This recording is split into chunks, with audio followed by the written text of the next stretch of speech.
లోక్సభ ఎన్నికల ప్రచారానికి సీఎం కేసీఆర్ పచ్చ జెండా ఊపారు. ఈ నెల 17న కరీంనగర్, 19న నిజామాబాద్ లో సభలు నిర్వహించాలని ఫిక్స్ అయ్యారు. టీఆర్ఎస్ ఎల్పీలో లోక్సభ ఎన్నికలపై మార్గనిర్దేశం చేశారు. ఎంపీలను గెలిపించాల్సిన బాధ్యత ఎమ్మెల్యేలదేనని స్పష్టం చేశారు. ఎంఐఎం పోటీ చేసే హైదరాబాద్ తో పాటు మిగతా 16 సీట్లు గెలిచి తీరాల్సిందేనని ఎమ్మెల్యేలకు స్పష్టం చేశారు. 1-2 రోజుల్లో ఎంపీ అభ్యర్థుల్ని ప్రకటించే అవకాశాలున్నాయని తెలుస్తోంది.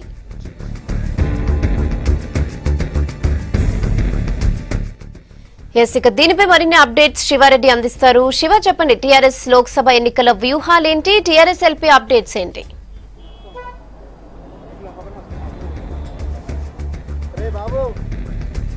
తెలంగాణ భవన్ లో ఈ ఎమ్మెల్యే కూడా ఎమ్మెల్సీ ఎన్నికలకు సంబంధించిన మాక్ పోలింగ్ ముగిసింది. మనం చూస్తున్నాం తెలంగాణ భవన్ దగ్గర సీఎం కేసీఆర్ కూడా మరికొసేపట్లో ఆయన ప్రగతి భవన్ కు బయలుదేరుతున్నారు.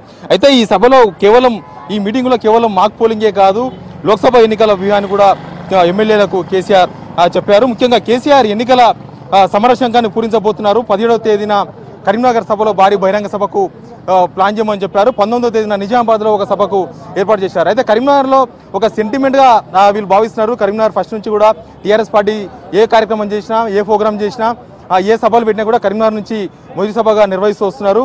తాజాగా టీఆర్ఎస్ వర్కింగ్ ప్రెసిడెంట్ కేటీఆర్ కూడా అక్కడి నుంచే ప్రచారాన్ని ప్రారంభించారు.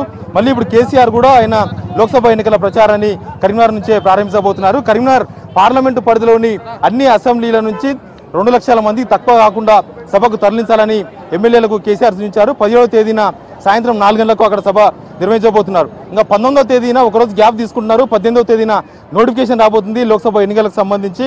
19వ తేదీన నిజామాబాద్ లో బహిరంగ సభ నిర్వహిస్తున్నారు. అక్కడ కూడా లోక్సభ నియోజకవర్గ పరిధిలో ఉన్న కాన్స్టిట్యున్సీల నుంచి జనాన్ని తరలించాలని, జనాన్ని సేకరించాలని ఎమ్మెల్యేలకు సూచించారు. ఇంకా వెంటనే ఎక్కువ రోజులు టైం లేదు కాబట్టి వెంటనే మిగతా అన్ని లోక్సభ నియోజకవర్గాల్లో కేసీఆర్ బహిరంగ సభలు నిర్వహించబోతున్నారు. ఇప్పటికైతే 2 సభలు కన్ఫర్మ్ అయ్యాయి. మిగతా కూడా త్వరలోనే అన్ని డేట్లు కూడా త్వరలోనే ప్రకటిస్తామని చెప్పారు. ఇంకా మెయిన్ గా అందరూ చాలా ఆసక్తిగా ఎదురు చూస్తున్నారు. టీఆర్ఎస్ అభ్యర్థులు ఎవరున్నారని. కొన్ని నియోజకవర్గాలకు అభ్యర్థులున్నా కొన్ని నియోజకవర్గాల్లో ఇంకా కసరత్తు కొనసాగుతుంది. కొత్త ముఖాలు కనిపిస్తున్నాయి. ఇదంతా కూడా కసరత్తు నడుస్తూ ఉంది.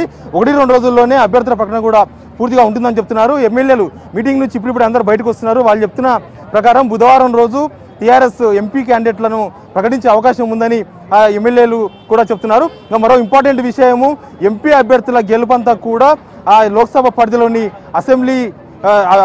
ఎమ్మెల్యేలే బాధ్యత పూర్తిగా వహించాల్సి ఉంటుందని చెప్పారు. ఇప్పుడు అసెంబ్లీ ఎన్నికల్లో ఆ నియోజకవర్గాల్లో ఎంత మెజార్టీ వచ్చిందో అంతకు డబల్ మెజార్టీ రావాలి. ఖచ్చితంగా 2 లక్షల మెజార్టీకి ఎక్కడ తగ్గొద్దు. యావరేజ్గా కూడా రాష్ట్ర వ్యాప్తంగా అన్ని లోక్సభ నియోజకవర్గాల్లో ఇంకా ఎక్కువ ఓటర్లు ఉన్నది. మల్కాజ్గిరి కావచ్చు, తర్వాత చేవెళ్ళ లాంటి ఎక్కువ జనసంఖ్య, ఎక్కువ ఓటర్లు ఉన్న నియోజకవర్గాల్లో మాత్రం దాదాపు 4 నుంచి 5 లక్షల మెజార్టీ వచ్చే విధంగా ప్లాన్ చేసుకోవాలని చెప్తున్నారు. ఎక్కడ గ్రౌండ్లో ఎక్కడ ఎలాంటి సిచ్యువేషన్ ఉన్నా, ఏమన్నా పార్టీకి కానీ అభ్యర్థికి కానీ ఎక్కడ నెగిటివ్ ఉన్నా కూడా వెంటనే ఆయనకు సమాచారం ఇవ్వాలి, ప్రగతి భవన్కు సమాచారం ఇవ్వాలి.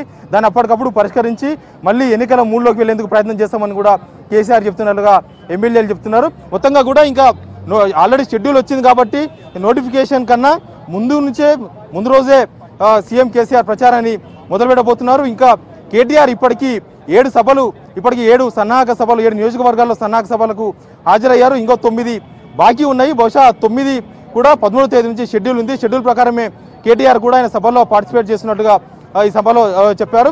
ఇంకా రేపు ఎమ్మెల్యే కూడా ఎమ్మెల్సీ ఎన్నికలు జరుగుతున్నాయి కాబట్టి దానికి సంబంధించిన మాక్ పోలింగ్ కూడా పూర్తయింది. కేసీఆర్కు ఎవరికైతే డౌట్గా ఉంటుందో, అంటే అది ఎవరికైతే అర్థం కాకుండా క్వశ్చన్ మార్క్ ఫేస్ ఉంటాయో వాళ్ళని పిలిచి ఓటు వేయించారు. ఎక్కడ వాళ్ళు కూడా కరెక్ట్గానే వేశారు.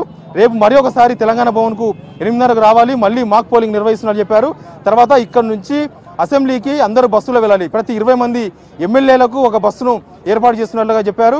మొత్తం వీళ్ళ 99 మంది కౌంట్ చేశారు. 99 మంది ఓటింగ్లో పాల్గొంటున్నాబోతున్నట్టుగా కేసీఆర్ ఎమ్మెల్యేలకు చెప్పారు. అంటే కాంగ్రెస్ నుంచి టీఆర్ఎస్కు మద్దతు ఇస్తున్న వాళ్ళు ఎవరు కూడా ఓటింగ్లో పార్టిసిపేట్ చేయడం లేదని ఇండైరెక్ట్గా ఎమ్మెల్యేలకు కేసీఆర్ చెప్పినట్లుగా తెలుస్తుంది.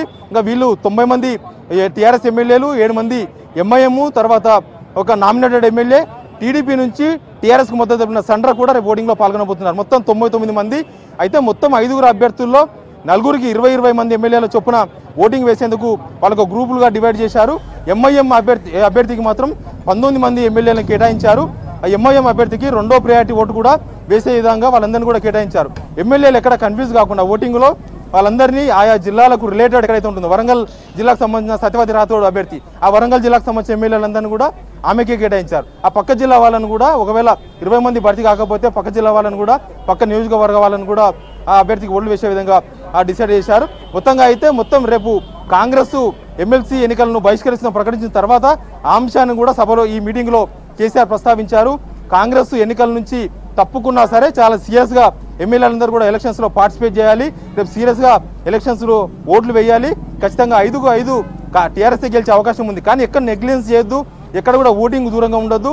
ఎమ్మెల్యేలు ఎన్ని పనులున్నా విధిగా ఖచ్చితంగా మార్నింగ్ 12 గంటల లోపే ఓటాకు వినియోగించుకోవాలని కూడా కేసీఆర్ ఎమ్మెల్యేలకు చెప్పినట్టుగా తెలుస్తుంది. మొత్తంగా కూడా ఒకవైపు ఎమ్మెల్సీ ఎన్నికల వ్యవహారం అంతా పూర్తయింది. ఇంకా రేపు ఎలక్షన్ జరుగుతుంది. ఆల్మోస్ట్ కాంగ్రెస్ వాళ్ళు ఇప్పటికే ఎమ్మెల్సీ ఎన్నికలు బహిష్కరించాలని చెప్పారు కాబట్టి టీఆర్ఎస్ అభ్యర్థులు 5గురు గెలిచిపోతారు. ఇంకా నెక్స్ట్ లోక్సభ ఎన్నికలే టార్గెట్. ఖచ్చితంగా ఎంఐఎంతో కలిపి 17కు 17 సీట్లు ఖచ్చితంగా గెలవాల్సిందే. ఎమ్మెల్యేలే పూర్తి బాధ్యత వహించాల్సి ఉంటుందని కూడా కేసీఆర్ ఎమ్మెల్యేల భుజాలపైన ఆ భారాన్ని పెట్టారు. ఇంకా అభ్యర్థుల ప్రకటన కూడా 1-2 రోజుల్లోనే ప్రకటిస్తున్నట్లు చెప్పారు. Rehana. Okay Shiva, thanks for the updates.